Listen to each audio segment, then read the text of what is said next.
오늘은 300년 전 조선시대 원도심의 모습을 그린 탐라 순력도를 따라 시간 여행을 떠나볼까요? 고고 제주 찾기 원도심 역사 여행 지금 시작합니다. 렛츠 고고! 첫 번째로 떠날 곳은 바로 제주성입니다. 제주의 중심이던 제주목을 보호하기 위해서 둘렀던 성벽이죠. 그럼 그 흔적을 찾아가 볼까요? 이게 바로 제주성의 북동쪽의 성벽 옛날 거 그대로예요. 여기가요?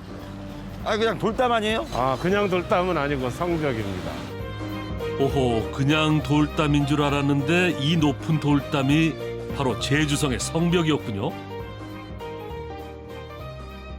아니 선생님, 성은 그럼 언제부터 있었던 거예요? 제주성이 상당히 오래되긴 했어요. 탐라국 시대부터 그 성은 있었던 것으로 추정을 하고 있고, 원나라가 우리를 침략했을 때도 바로 성 옆에 탐라 총관부가 있었다고 하는 기록들이 있고, 조선시대에 들어와서는 태종 임금 때에 성을 수축, 그러니까 좀 고쳐싼다는 말이죠.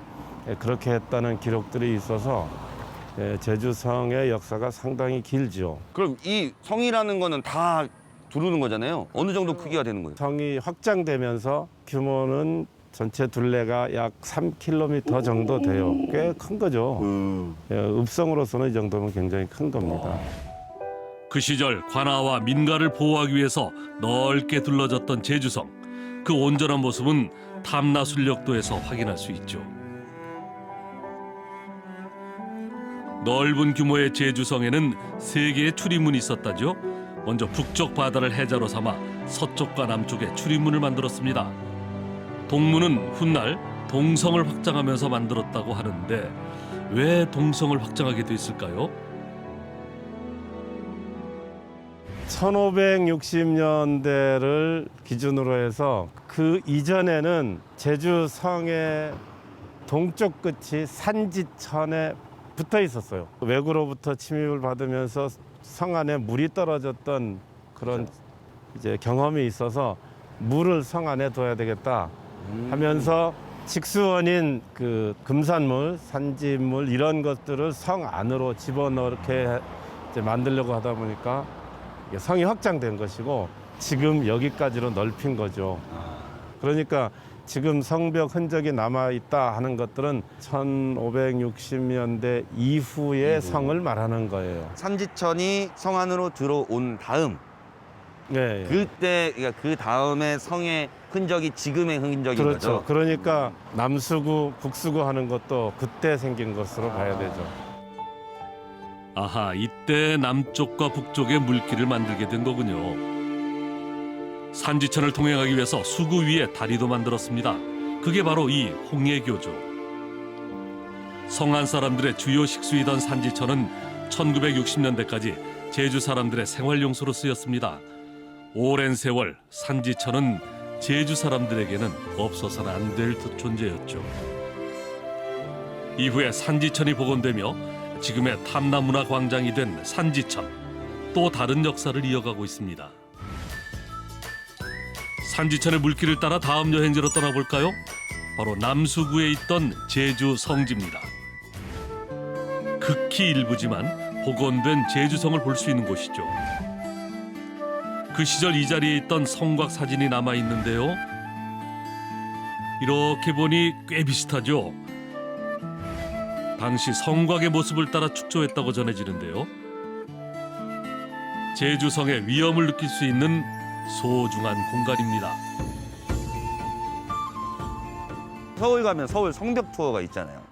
이 성지 멋있는데 성길이 여기까지만 있고 끊겼단 말이에요. 일제시대가 되면서 읍성 회찰령이라는 법이 생겼고, 제주 동문, 서문, 남문이 차례대로 헐어 없어져 갖고 그렇게 한 이유를 좀 생각해 봐야 되는데, 그건 일본이 우리를 확실하게 지배하기 위해서 민족 정신 내지는 일제에 대한 저항 정신 이런 것들을 없애기 위해서는 그 눈에 보이는 조선시대의 흔적들을 없애는 것이 이 사람들의 제1 목표였다고 보이죠. 해철령 너무하네요. 민족의 어를 정신을 그냥 다 잘라버린 거잖아요. 그렇죠. 그러다가 25년에는 여기 성벽을 네.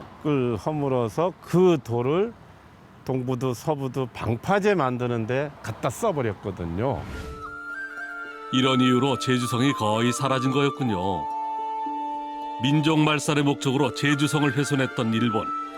무너진 성벽의 돌은 모두 방파제와 도로를 만드는 데 쓰입니다.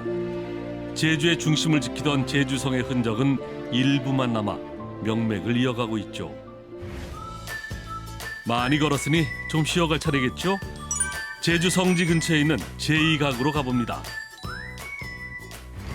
아, 여기 진짜 올 때마다 멋있는 것 같아. 저기 올라가서 한번 보십시다. 아, 이렇게 지금 걷는 것도 어려운데 옛날에 이거 어떻게 만들었을까요? 보기만 해도 진짜 큰 멋있고 돌들 올릴 땐 참 힘들 많이 들었을 거예요.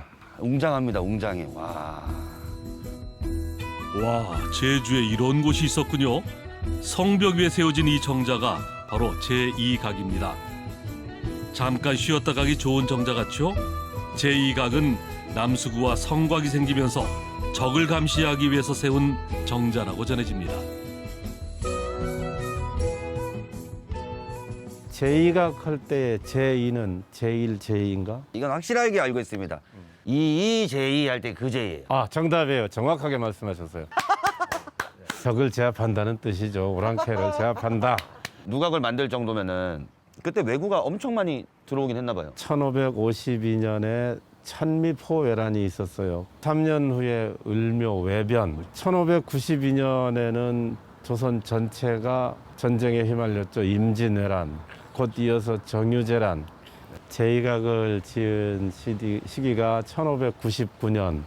그때 목사가 성윤문 목사. 만약 성원 씨가 그때 목사로 왔다. 네. 그러면 왜구에 대한 대비를 해야 되지 않겠어요? 당연하죠. 성을 둘러보고 이쪽이 그 지휘소가 필요한데 하는 생각을 아마 했을 거예요. 그래서 이 치성 위에다가 제2각을 짓게 된 거죠. 최근에야 제2각이 복원되는데요. 2013년 유물 발굴 조사 당시에 제2각의 건물터가 발견되면서 복원이 시작된 거죠. 416년 만에 그 모습을 드러낸 제2각. 제주성의 유구한 역사를 느낄 수 있는 장소입니다. 제주성 남쪽에 방어형 건축물인 제2각이 있었다면 동쪽에는 휴식처가 있었는데요. 공신정으로 떠나볼까요? 제주성에서 가장 높은 곳이 성 있었다죠. 안에서 제일 높은 곳으로 가고 있습니다. 예, 성 안에서 여기가 제일 높았죠. 이 일대가. 와, 올라와 보니까 진짜 그때 생각하면 진짜 앞뒤로 산과 바다가 다 보일 것 같은데 지금 좀 건물들이 올라와가지고 좀 아쉽네요. 그렇죠. 여기 서면은 저 남쪽으로는 한라산 보이고 바로 서북쪽으로는 산지천이 바로 이제 아래 있고 또 멀리 수평선까지 바다도 보이고 멋있는 곳이었죠. 경치는 지금과는 많이 달랐겠지만 그 시절 제주 성내에서 가장 높은 곳에 공신정이 있었습니다. 공신정은 원래 북수구 위에 있던 문류였죠. 약 400년 전 제주에 큰 태풍이 불어 북수구가 무너지자 문루를 옮깁니다. 보초를 서던 문루에서 경치를 즐기는 명소로 거듭납니다.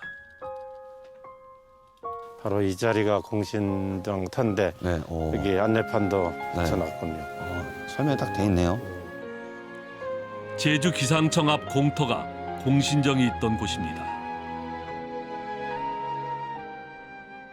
와, 그 멋있는 건물이 이렇게 터가 돼버린 거예요. 혹시 이것도 일제강점기 때 제주성 허물면서 허물어버린 거예요? 1923년에 측후소를 세웠어요. 우리가 어릴 때는 그걸 천기당이라고도 불렀는데 지금의 기상청의 전신이라고 봐야 되겠죠. 그때까지만 해도 이 공신정은 남겨뒀었죠. 그런데 1928년이 되면서 일본이 내세운 것이 내선일체의 동화 정책을 펼치기 시작한 거예요. 내선일체라는 것은 일본과 조선이 하나다 이런 뜻이죠. 조선 사람들의 생각을 일본 사람들처럼 고치겠다는 거죠. 그렇게 하면서 세운 것이 바로 신사입니다. 그러니까 그 국가를 지배한다기보다 정신까지 지배하려고 그냥 이 그렇죠. 예, 제주 시내에서 가장 높은 곳에 신사를 지어버린 거네요. 신사라고 하는 것은 왕을 우러러본 그런 느낌이 드는 거잖아요. 그래서 네. 여기 이 지역을 신성한 곳, 신격화된 곳 이런 식으로 제주도 사람들이 입장에서 볼 때는 우러러봐야 되잖아요. 그죠. 어쩔 수 없이 예. 그런 위치를 택해서 신사를 지으려고 하니까 공신정을 허문 거죠. 식민 지배를 정당화하기 위해서 공신정을 허물고 신사를 세운 일본. 해방 후 그 자리에는 다시 교회가 들어섭니다. 2013년까지 운영되던 이 교회는 기상청의 확장 계획과 함께 철거되죠. 하지만 이런 계획이 밝혀지면서 논란이 불거집니다. 결국 기상청은 계획을 철회하고 공신정 터가 남게 됐습니다.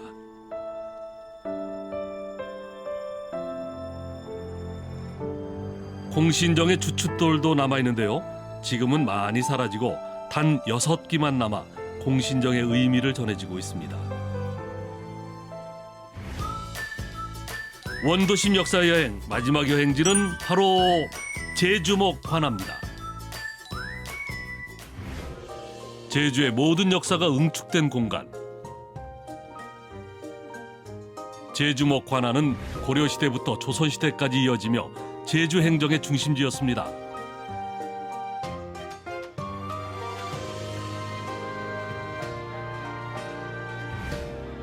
원도심에서 복원된 제주목 관아를 만날 수 있죠. 현대의 삶에서 조선시대를 향유할 수 있는 공간이자 제주를 거쳐간 많은 목사들의 숨결을 느낄 수 있는 공간, 제주목 관아입니다.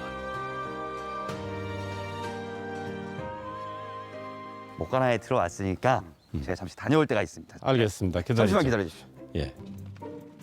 아니 성원 씨 어디를 그렇게 바쁘게 갑니까? 아이고, 이게 누구신가? 성은 목사님이시군요. 아하, 목관아에 왔으니 목사로 변신하고 왔군요.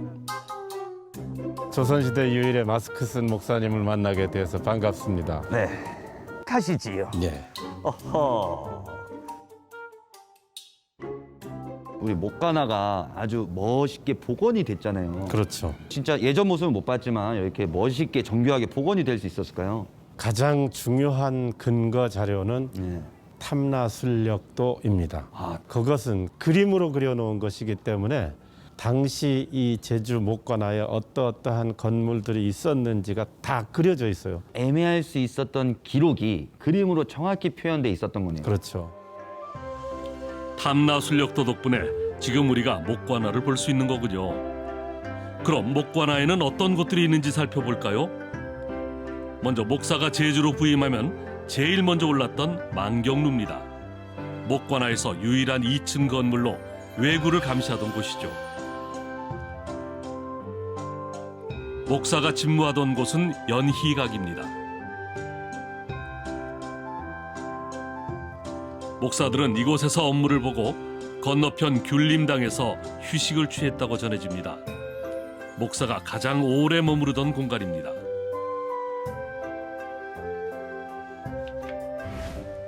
원도심 역사 여행과 함께 조선시대 제주를 느끼는 시간. 오늘 못다한 목관아 이야기는 새해에도 이어집니다. 모두 새해 복 많이 받으세요.